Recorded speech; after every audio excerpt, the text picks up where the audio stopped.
Muy buenos hermanos y amigos. Bendición hoy, martes 5 de abril. Lección número 2, la caída. Para memorizar. Y pondré enemistad entre ti y la mujer, entre tu simiente y la simiente suya. Esta te herirá en la cabeza y tú le herirás en el calcañar. Génesis 3:15. Amoroso y querido Padre que estás en los cielos, cuán agradables son tus moradas, porque en ellas tu presencia letifica nuestras vidas constantemente. Que nunca huyamos de tu presencia, porque estemos en tus brazos constantemente. En el nombre y por los méritos del que murió en la cruz del Calvario, Cristo Jesús. Amén. Para hoy, martes, esconderse de la presencia de Dios.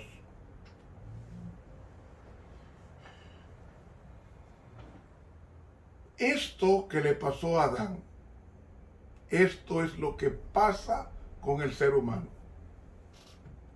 Noten que cuando una persona abandona al Señor o está andando mal con el Señor, no quieren que le hable de Biblia, ni de iglesia, ni que le prediquen. Siempre anda huyendo. No tengo tiempo para tal cosa. ¿Por qué así? Porque el hombre le huye a Dios. ¿Y por qué el hombre le huye a Dios? Porque el pecado es el que nos hace enemistarnos con Dios. Dios es nuestro Padre. Dios es nuestro Hacedor. Y si es nuestro Padre y nuestro Hacedor, lo único que nos hace huir de Él es la desobediencia. Porque al desobedecer, estamos obedeciendo a un falso padre llamado Satanás. Y entonces el hombre nunca busca a Dios cuando está en el pecado, sino que huye de él. Da pena, da tristeza que personas que han conocido de Dios y se han deleitado con Dios, cuando apostatan, es decir, cuando abandonan la iglesia, porque el pastor le dijo, o el primer anciano le dijo, o le hizo, o por un mal ejemplo de alguien, abandonan la iglesia, quieren que con su inconducta justificar su ausencia del Señor. Y eso fue lo que pasó con la sagrada pareja. ¿Y saben ustedes por qué ellos huyeron de Dios? Vamos a leer esa huida que comienza en el versículo 7 de Génesis, el capítulo 3, que reza así. Y fueron abiertos los ojos de entrambos, y conocieron que estaban desnudos. Entonces cosieron hojas de higuera y se hicieron delantales. ¿Por qué ellos huyeron? Porque estaban desnudos. ¿Por qué estaban desnudos? Porque habían perdido un traje que Dios les había hecho. ¿Cuál era ese traje que Dios les había hecho?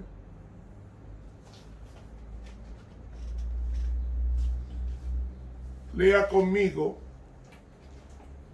el Salmo 8. ¿Cómo nos dice este Salmo de la creación? Dice así, versículo 4 dijo, ¿qué es el hombre para que tengas memoria de él? Y el Hijo del Hombre que lo visites o lo cuides. Pues le has hecho poco menor que los ángeles y lo coronaste de gloria. ¿Y qué más? Y de belleza. ¿Y de qué más? Y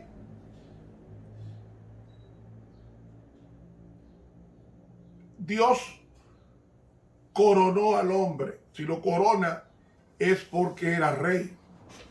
Porque los reyes son los que usan coronas. Lo coronaste de gloria. La palabra gloria en el hebreo es kabod. Es como decir la presencia de Dios. Dios lo coronó de gloria y de lustre. De lustre. En el Salmo 29 nos habla de esa gloria. Pero dice aquí, lo coronaste de gloria y de lustre o belleza. ¿Cómo Dios puede coronar de gloria? Lo que hizo fue que lo vistió como rey. Tenía un ropaje de luz. ¿Cómo yo sé que era un ropaje de luz? Porque la gloria de Dios es luz. Además, yo recuerdo que cuando yo tenía a mis hijos pequeños, yo los vestía pequeños con una ropa atractiva de gloria, en el sentido hermosos se veían con su ropa, sus zapatos lustrados, porque su padre quería verlos limpios, bien vestidos, ilustrados sus pies. En el Salmo 104 dice, bendice alma mía a Jehová, Dios mío, mucho te has engrandecido, te has vestido de gloria y de magnificencia. ¿De qué está vestido Dios? De luz,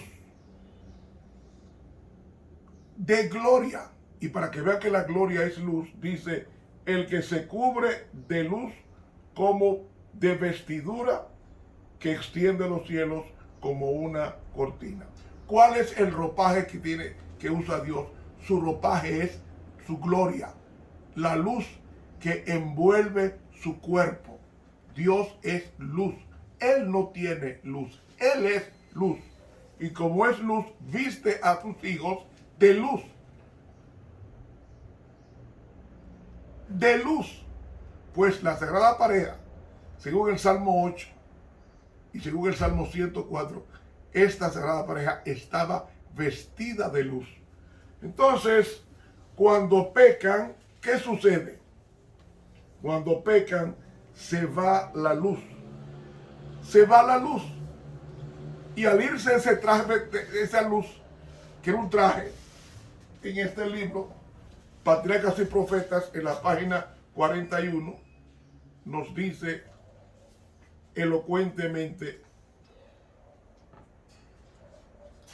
el manto de luz que los había cubierto desapareció. Y para reemplazarlo, hicieron delantales porque no podían presentarse desnudos a la vista de Dios y los santos ángeles. Ambos, tanto Dios como los ángeles, vestidos de luz. El hombre no podía presentarse desnudo ante Dios. Y entonces comienza el primer pleito matrimonial. El primer pleito matrimonial comienza en el Edén con Adán y Eva. Porque dice en la página 40 de la tentación y la caída, dice, ahora comenzaron a ver el carácter verdadero de su pecado. Yo no sé si ustedes se han dado cuenta, pero cuando un hermano anda mal en la fe, se le nota. El brillo de su rostro se opaca. Cuando usted peca, su rostro cambia. El tinte de su naturaleza se pone opaco. Está diciendo que está sin el traje de luz, que es el perdón y la gracia redentora de Dios. Y agrega, Adán increpó a su pareja por su locura de apartarse de su lado y dejarse engañar por la serpiente. Comenzó el primer pleito en el hogar del Edén. Pero aquí dice que era una locura pecar. Y yo creo que es una locura, porque hay que estar loco. Fíjate que el que se suicida es porque se enajena. ¿Qué hago yo vivo? Y entonces decide por su vida. Pero esa vida usted no la puede quitar, ni quitársela, porque la vida la da Dios y solamente Dios la puede quitar, no tú. Por eso se dice que los que se suicidan, aunque hay un paréntesis en el suicidio, hay personas que andan mal de la cabeza y se matan, pero la locura lo produce el pecado, no Dios. El pecado es lo que produce locura. Eso está en el libro de Deuteronomio, que cuando el pueblo desobedeció, dice que enloqueció.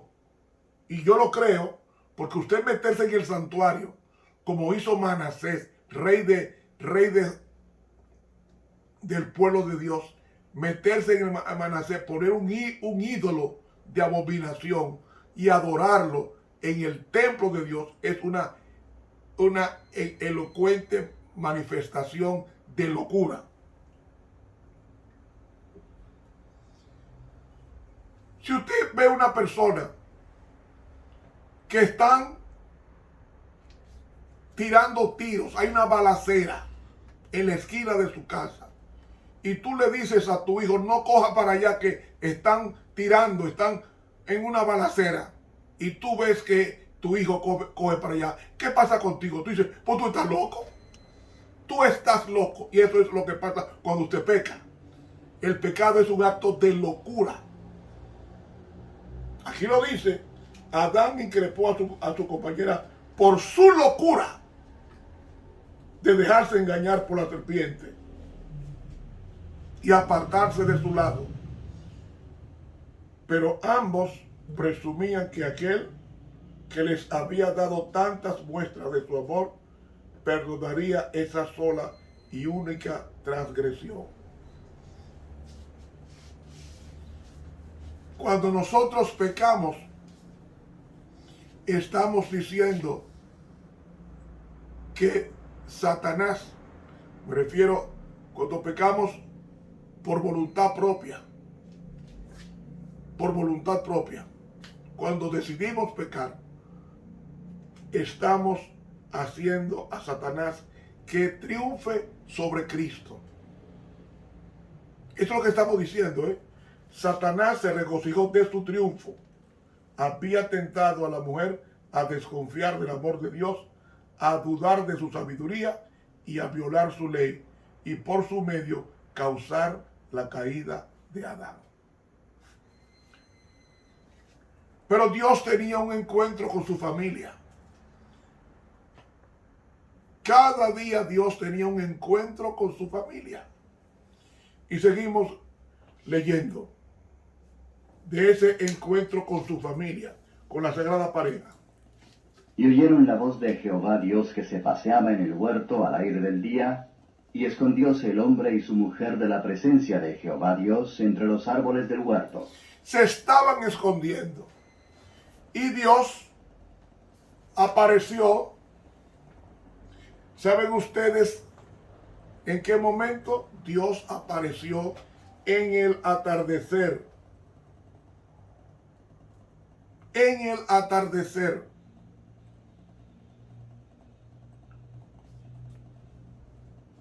¿Por qué se escondieron? Porque sentían remordimiento de haber violado la santa ley de Dios. Y cuando se viola la ley de Dios, no se viola solamente una ley, se está ofendiendo a Dios. Cuando usted vaya a pecar, piense que usted va a herir el corazón de Dios. Y como Dios tenía un encuentro con su familia cada día, al atardecer, Dios fue a encontrarse con su familia y hace la primera pregunta. Fíjense que Dios siempre hace preguntas. ¿Por qué Dios hace preguntas si Él lo sabe todo? Dios hace preguntas porque quiere hablar. Y cuando Dios habla, produce vida, produce perdón, produce transformación, porque Él dijo y fue hecho, dice el salmista. Él mandó y existió. La palabra que sale de mi boca no volverá a mí vacía, dice el profeta. Antes bien hará lo que yo quiero. La palabra de Dios no sale sola, ella produce vida. Y por eso quería hablar con sus hijos, conocidos como Adán y Eva. Y la primera pregunta que aparece en la Biblia la hace Dios. Y llamó Jehová Dios al hombre y le dijo, ¿dónde estás tú? El verbo llamar significa proclamar. Es como si Dios voceara, llamando a una persona que se está escondiendo. Dios no sabía dónde estaba Adán escondido, sí sabía. Y escuche. Y él respondió, oí tu voz en el huerto y tuve miedo, porque estaba desnudo y escondíme. Él todavía no tenía arrepentimiento, él se estaba escondiendo por el remordimiento de lo que vendría el castigo de lo que había hecho. Y entonces Dios sigue con la pregunta. Y díjole, ¿quién te enseñó que estabas desnudo? ¿Has comido del árbol de que yo te mandé no comieses? Satanás era el responsable de la caída de la santa pareja. Pero la decisión la tomó Adán, la decisión la tomó Eva. Y el hombre respondió, la mujer que me diste por compañera me dio del árbol y yo comí. Entonces Jehová Dios dijo a la mujer, ¿qué es lo que has hecho? Y dijo la mujer, la serpiente me engañó y comí. Lo que está insinuando con esto es, nosotros caímos porque tú hiciste la serpiente.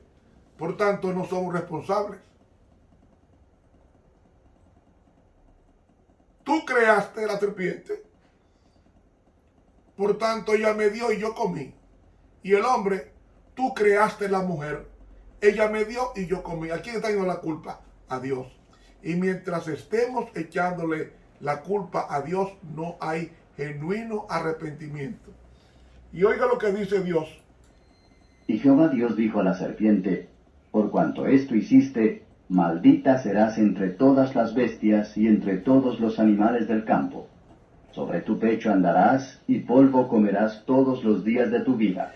El pecado degrada. Fíjense que la serpiente, como dije ayer, era el animal más hermoso que había en el planeta. El animal más hermoso. Tenía alas. Parecía oro bruñido y plata. Era muy atractiva la serpiente, porque a Satanás siempre le gusta hacer pecar a un hombre o a una mujer detrás de algo muy hermoso, muy atractivo. Entonces, ahí yo conocí el caso de un pastor, o un estudiante mejor al ministerio, que él dejó de estudiar para pastor porque nuestra iglesia enseña de un juicio investigador que no hay base bíblica para el juicio investigador. Es más, hay un teólogo, que no, me reservo el nombre, pero los hermanos, los pastores que me escuchan, saben quién es ese pastor, un tremendo teólogo, que dice que en la Biblia no existe el juicio investigador y que esto es un invento de la señora White. Pues mire, en Génesis 3 hay juicio investigador. ¿Qué es un juicio investigador? El juicio investigador está en dos sitios inmediatos. En muchos sitios en la Biblia. Por ejemplo, cuando Caín mató a Abel, ¿cuál fue el juicio que hizo Dios con Abel? Dice Génesis 4, versículo 9, y Jehová dijo a Caín, ¿dónde está Abel tu hermano? ¿Qué es eso? Un juicio investigador. Cuando Dios le dijo a Adán, ¿dónde estás tú? ¿Qué es eso? Un juicio investigador. Con una sentencia. La sentencia de Adán fue sacarlo del jardín. La sentencia de Abel fue sellarlo para que nadie lo matara. Y cuando los tres ángeles fueron a Abraham y dos de ellos fueron a Sodoma, ¿a qué fueron? A hacer el juicio investigador para luego Dios enviar fuego sobre Sodoma y Gomorra. Es decir, el juicio investigador existe desde Adán. De Adán pasamos a Caín. De Caín pasamos a Noé. ¿Por qué Dios envía un juicio? ¿Por qué Dios envía un juicio? Envía un juicio porque dice el versículo 5 de Génesis 6, y vio Jehová que la malicia de los hombres era mucha en la tierra. ¿Cuál era la malicia de los hombres? La poligamia. Y no me digan a mí ahora que ahora la poligamia no existe, que hay hombres que tienen hasta 40 mujeres. Y vio Jehová que la malicia de los hombres era mucha en la tierra, y que todo designio de los pensamientos del corazón de ellos era de continuo solamente al mal. Y se arrepintió Jehová de haber hecho hombre de la tierra, y le pesó en su corazón. Y el versículo 12 dice, y miró Dios la tierra, y aquí que estaba corrompida, porque toda carne, es decir, toda persona, había corrompido su camino sobre la tierra. Y el versículo 13 dice, y dijo Dios a Noé, el fin de toda carne ha venido delante de mí, porque la tierra está llena de violencia a causa de ellos. He aquí que yo lo destruiré con la tierra. ¿Qué hizo Noé? Un arca. Y pregunto, ¿envió Dios el día 17 del segundo mes el diluvio? ¿Sí o no? Sí. ¿Por qué? Porque era el resultado de un juicio investigado. Porque dice aquí, y miró Dios la tierra. Mirar significa investigar, inspeccionar. El juicio investigador es bíblico. Hermanos, dice la lectura de Génesis capítulo 3. Y enemistad pondré entre ti y la mujer, y entre tu simiente y la simiente suya. Esta te herirá en la cabeza, y tú le herirás en el calcañar. Cuando Dios dijo esto, no se lo dijo a Adán. No se lo dijo a Adán, se lo dijo a la serpiente. Y si ustedes leyeran esto en el idioma original que se escribió Génesis, que fue el hebreo, va a encontrar, y enemistad pondré entre ti y la mujer, y entre tu simiente y la simiente suya. Esta te herirá en la cabeza. No, no es así que dice el hebreo. El hebreo no dice esta, dice este, refiriéndose a un varón, que en este caso sería Cristo, varón. Entonces el hebreo dice este, no esta. Este, o sea, Cristo, te herirá, y no es herir. El verbo que usa ahí es el verbo aplastarle, porque las culebras no se matan por la cola, se matan cortándole la cabeza. Pero no solamente cortarla, sino aplastarla. Pisarle la cabeza, es ahí donde muere el animal. Y Cristo aplastaría, es decir, destruiría la serpiente antigua que se llama Diablo y Satanás en Apocalipsis 12:9. Esa serpiente antigua no era Satanás, sino que detrás de la serpiente estaba Satanás. Y la serpiente, por dejarse usar por Satanás, tiene es maldita, y la maldición consistió en arrastrarse, porque antes volaba. Esa guerra, la simiente era Cristo, y dice, esta te aplastará la cabeza, o sea, Cristo con su muerte, y tú le morderás el talón. Una serpiente te muerde el talón, te inocula. ¿Por qué la serpiente muerde el talón y no te muerde la cara? O no te muerde el vientre. No, porque la serpiente es pérfida y muerde por detrás. Muerde por detrás. Cuando la serpiente mordió a Cristo en el talón, es una metáfora, dando a entender que le inoculó el veneno y Cristo murió en la cruz.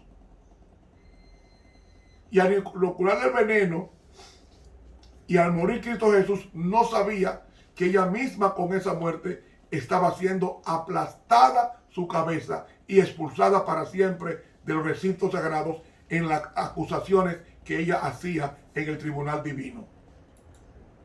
A la mujer dijo, multiplicaré en gran manera tus dolores y tus preñeces. Con dolor parirás los hijos, y a tu marido será tu deseo, y él se enseñoreará de ti. Es decir, cuando Dios hizo al hombre y a la mujer, lo hicieron iguales. Iguales. El hombre no abusaba de ella, ni ella de él. Pero cuando entró el pecado, dice, el hombre te va a gobernar. Eso es lo que me dice a mí en el hebreo. El hombre te va a gobernar. Y el hombre dijo, por cuanto obedeciste a la voz de tu mujer, y comiste del árbol del que te mandé, diciendo, no comerás de él, maldita será la tierra por amor de ti. Con dolor comerás de ella todos los días de tu vida. El hombre tenía la comida ahí, pero ahora, por el pecado, tendría que salir a buscar la comida. Y la mujer parir con dolores, porque el pecado es lo que produce dolor. El pecado produce dolor. Yo conocí una persona que le pegaron fuego a un brazo y no sentía dolor. No sentía dolor de muela. En esa persona no existía el dolor. Y yo pregunto, ¿cómo es posible que una persona pecadora le pegue fuego y él no siente el calor ni siente el dolor de la quemadura? Él no sentía nada. Son de esas personas especiales. Pues mire, Adán, Eva no sintieron el dolor hasta que pecaron. El dolor es un agente extraño, producto del pecado. Cuando nosotros nos escondemos de la presencia de Dios, es porque andamos mal. No se acueste sin estudiar su palabra. No se levante sin hablar con el Dios de la palabra. Hermanos, nunca nos escondamos de Dios. Siempre vayamos a Él tales como somos y Dios hará grandes cambios en nuestras vidas. Se agotó el tiempo. Suscríbase a este canal de YouTube, Ramón Romero, y dele clic a la campanita y recibirá estos estudios diariamente. Que Dios nos bendiga. Estuvo contigo el profesor Ramón Romero.